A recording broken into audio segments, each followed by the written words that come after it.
Settlers of Catan is a widely popular German multiplayer board game. Players take on the roles of settlers on the terrain of the game board, building and developing their settlements while gathering and trading resources. Our final project simulates Settlers of Catan in a Java applet for 4 human players. Currently, this applet is playable by anyone who already knows the general rules of the game.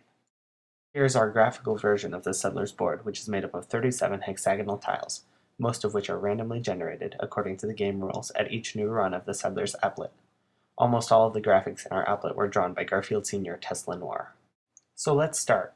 First, as you can see, there are little stats blocks for 3 opposing players, as well as the player whose current turn it is, down at the bottom. The applet keeps track of whose turn it is, as well as all the stats for all 4 players. Let's start the game. Player 0 starts his turn with a roll of the dice.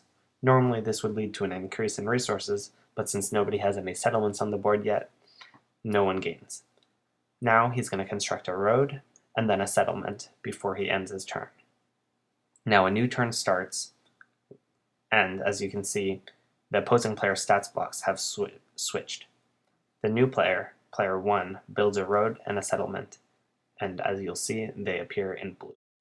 Let's zoom ahead. Players 2 and 3 build roads and settlements, in green and black.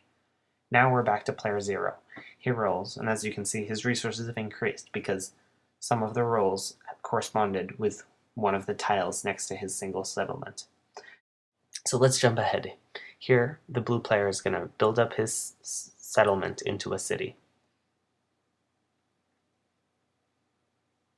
He clicks the city button and clicks on his settlement, and it grows, so now it'll collect 2 resources when one of the nearby resource tiles is activated. We've got a lot more functionality, from development cards to the Wandering Thief character to counters for knights, armies, roads, and victory points. The applet is still a work in progress.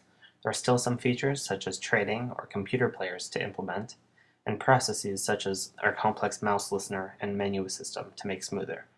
Still, the applet has most of the functionality of the original board game, and working on it has been a fun, rewarding experience. Thanks for watching.